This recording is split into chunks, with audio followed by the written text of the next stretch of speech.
Welcome to a series recap. Going backwards and rewatched Stranger Things 1 and 2 as we prepare for the release of Season 4, Volume 2, coming out in just a few days. So, as rewatching through Season 1, holy crap, Hopper is a super detective that should have been killed off the second he got caught in the lab. Why did they let him live? They killed Taserface without a second thought. Just for finding 11 and trying to make it look like a suicide, which got Hopper on the trail more. They could have killed him, and that would have saved all the problem for the bad guys. They started leaving the signs there early on about Will possibly being gay, having a thing for Mike. Especially at the end of the first episode, he confesses that the dice roll landed on 7. I'm sorry. You're kids, you're playing around. Even if you're the best friends, you're going to bullshit something, and you're not going to be that honest if it's going to help you get a win. The mother mentioned to Hopper when Will disappeared, she goes, oh, he's a sensitive kid. You know, he's a sensitive boy, kind of like Henry Creel. He was a sensitive child. She had really strange words to describe Will also. How she kept talking about how he's different, not like most boys. And she kept emphasizing that to Hopper, that Will was completely different from anybody. She mentions his friends, but then immediately shoots to the kids that bully him and make fun of him for his clothes. Like, it was just really weird having her do all that. And also she mentioned how the dad called Will a fag. So they have been planting a lot of the seeds there from episode 1. 11 talked way better than I remember. It's been a long time since I watched season 1, but she really started finding herself in regards to her speech. And now that we've gone into season 4, with her history with 1, and between 1, the lab itself, poor old Taserface. I'm sorry. And all the people that have been dying that she's been dealing with, it makes sense why she wouldn't want to talk, because she can either feel like there's no point in getting close to them, or if she says anything to them, they're going to end up dead. So why bother? I know it's a Stephen King trait, and the whole series itself is kind of like a homage to him. But why? A bully does not need to have a knife to threaten other kids. I'm sorry, in Derry, sure, that's one thing. I'm pretty sure if Dustin got stabbed or in any way damaged by a knife and he went to Hopper to say something, that little bully Troy would have gotten his ass whooped. Steve is portrayed as a douche, and he eventually gets kind of a Zuko-like redemption arc. But I'm going to play devil's advocate here. Steve did nothing wrong. He's played off King Steve, big flirt, gets another notch on the belt, yada yada yada.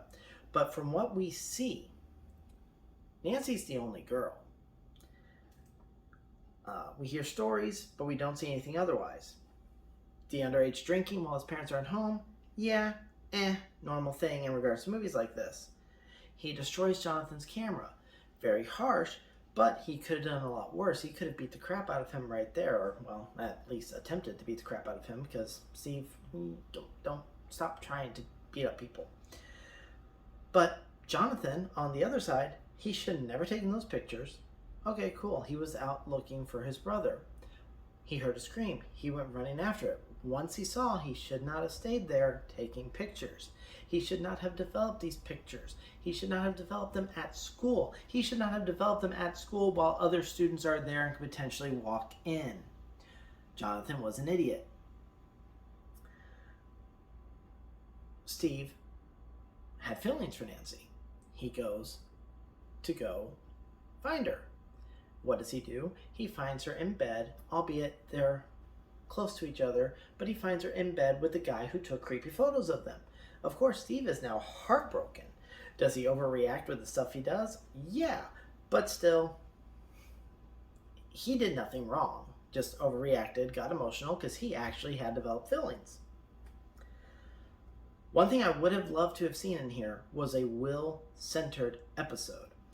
Something that shows him, or maybe not a full episode, but half an episode, that showed him exploring the Upside Down, learning the tricks of the lights, how to do the communication, hiding from the Demogorgon. It would have been cool. And then also, if he had discovered that singing his song helped him focus, helped him stay himself, all that would have been kind of cool, especially since the music became a big vocal point in season 4. Winona Ryder is amazing, plain and simple. Depressed mom, crazy ass mom, she did them both wonderfully. But let's also face the fact, Joyce is a hell of an investigator.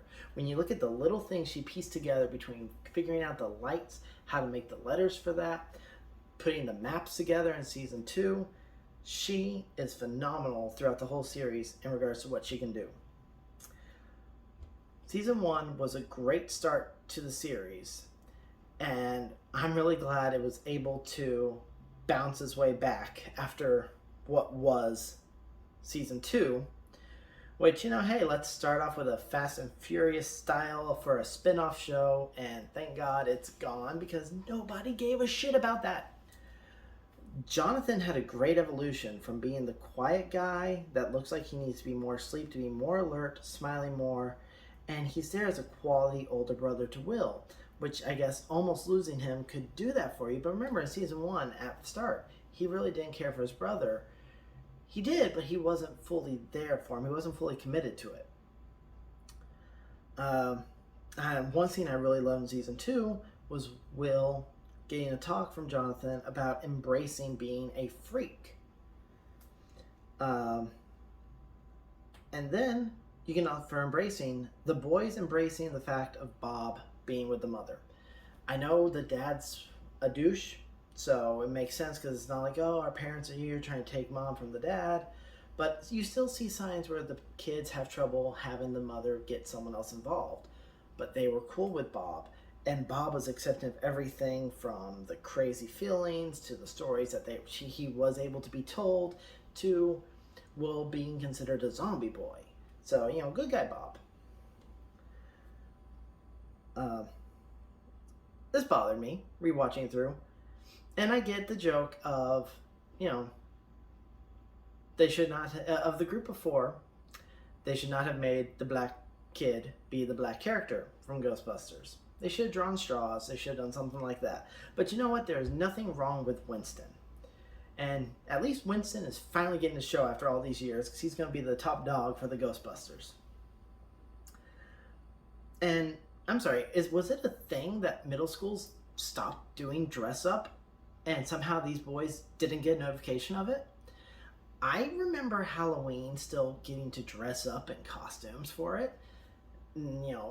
I think that even still is a thing right now. Comment below. Do you have a kid in middle school and high school? Did they just get to do Halloween last year and get to go in costume? I thought it was still a thing. Speaking of which, going with Halloween, nobody likes Three Musketeers. I'm sorry, I said it. Also, Max would have never gotten a Michael Myers mask that looked that good. There's no way that was in the market that she could have been able to purchase that looked that good. So it was kind of weird how Mike, who during season 1 was so affectionate towards Eleven, wanted her around, was getting after the other guys for dissing her. Yeah, he thought she could help them find Will, but he also started having feelings for her. So it was bizarre how he was trying to get upset about Max and having the others push her away when he can tell the friends were interested in her. But there's other ways to look at it as, here comes another girl to break up the boys group, which it had been just the boys for almost a year. He did not want a female replacement into the group. So, and then there was a whole, they had to keep secrets from her because they could all end up dead. Because apparently the bad guys would kill everyone but Hopper. And, Mike, just because someone is from the Death Star doesn't mean they are bad. There are some people on there that were just trying to make an honest living. Some of them didn't really know what they were doing until it was too late. Dart ate the cat, which is sad. It was very depressing to see that when it happened. But I didn't appreciate having to wait until season 3 to know that Yertle the turtle made it out of there alive. Now, the part most people will probably agree with, I hated the subplot. I get it was to give Eleven a little bit more into herself and powers and help her find a long lost sister that will never be spoken of again, but I hated it. I hated the subplot. I hated her going to go find the mother. I hated the made up bullshit of why she had to get into a fight with Hopper. I hated it as much as the stupid casino heist breakout from Last Jedi. The visions her mother had made no sense because everything she was seeing was from different time frames. Why did it take her that long to go from the birth to however old, if that was 11 we saw in the Rainbow Room, to how old she was to get into there? She seemed to know who it was that took her. You would have thought she would have known where to find her. So all that just annoyed the hell out of me. Not everything just didn't line up right, and shouldn't 8 have been more curious about the whole lab attack? She seemed to have a memory of everything still. Shouldn't she remembered everything that we've been told happened since then? I hated the part that Bob worked at Radio Shack, so of course he must know how to do everything about computers and hack it and run the whole laboratory system from one computer. And fun thing, counting Taserface, aka Benny, Barb, Bob, Billy are all the big emotional deaths. So, okay, Benny wasn't the emotional death, but he was the shocking death that kind of kicked everything off. But it seems to be the people with the characters with a B in the name, specifically in this order: B-E, B-A, B-O, B-I. So what character in season 4 has a B-U in the name? We might find that out in part 2. Well, please let it be Argyle's real name. Let his name be Burson or something. Bert. There you go. Argyle's real name is Bert, and he ends up dead in volume 2. Will's favorite song helped him in season 2 when he is possessed by the Mind Flayer. They start playing the song, and that's what helped him have his mind where he could respond to them in Morse code. So that's cool, that the whole idea of music and music helping us focus on ourselves, helping us be ourselves, helping us find ourselves, has been a vocal point throughout the whole series. Because when season 1, anytime we see Will, he's playing the song. In season 2, when he's possessed, they play the song to help him find himself. Season 4, we find out music helps. So it's cool that is one thing that has remained consistent. I didn't like how Steve came running up to apologize to Nancy. And he's like, oh man, I was such a shitty boyfriend. Dude, you were not a shitty boyfriend. Nancy got her ass drunk. You were trying to stop her. She then started talking shit, dissed you, got upset, forgot everything, didn't talk to you about it, ran off. You weren't being a shitty boyfriend, dude. Just don't, pick any more fist fights with other guys. Stick with monsters. You have better luck with them. But I hated that part. He could have gone wanting to talk to her, but there was no need for Steve to walk up being like, oh, I'm a shitty boyfriend. Season 2 ends with basically everyone kind of having a happy ending. The only person that really didn't was Joyce. She lost her Bob, but she had her boys. So everyone, all the other boys got the girl. Even Zombie Boy was getting a dance with somebody. Dustin had a dance with Nancy, which got other girls looking. You saw evolution from Nancy. So everyone kind of had that moment in the end. But now, one thing I noticed at the end of season 2, and it kind of negates what we've learned in season 4. In season 4, we see that the Upside Down is supposed to take place in episode 1. The time there is frozen to episode 1 when Will disappeared. But at the end of season 2, as they pull away from the dance, they show the outside of the school. And the cars that they showed parked there, as it flips to the Upside Down, the same cars are parked there.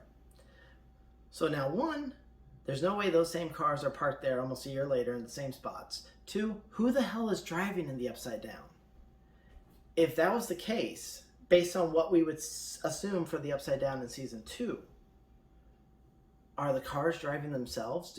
As we move our cars in the real world, do the cars just move themselves in the Upside Down? There were no Upside Down people, so who moves the cars? Who moves the items in the Upside Down? So that part really doesn't make sense. It being frozen in time does to the gate being made. But that one, that threw me off as I saw that. And I was like, oh, it's the same cars in the same scene. But it also doesn't make sense then, because then who moves the cars? So, that's it. Going back to 1 and 2, what were your favorite moments from it? What are you looking forward to in Season 4, Volume 2, when it comes out in a few days? Who are you most fearful of having die? Because you know somebody's probably going to die. Unless there's plot twist, hey, none of the main characters die now, just to make you all feel happy until we get to Season 5. So, that's it for this review. All in all, I do love Stranger Things. It took me a while to get into it. I actually think both Seasons 1 and 2 were out before I started watching. So, I caught up just in time for Season 3, and they were doing the houses at Universal for Horror Night. So, that's what made me want to get into it, because I wanted to see what I was getting ready to walk into. So, comment, like, share, subscribe, and see you next time. Later days, y'all, and take care of yourselves, everybody. Hey, you made it this far? Thank you for watching. Thank you for hopping into my multiverse and just seeing whatever was going on. Hopefully you found a laugh in it. Be sure to click the subscribe button and any of the other buttons that might be floating around to watch another video. There will be more coming up, hopefully some more video game stuff, some random cooking ones, because that seems to be a good laugh, some other wrestling ones, and just whatever else comes to my mind. So, again, thank you for watching. Later days, y'all, and take care of yourselves, everybody.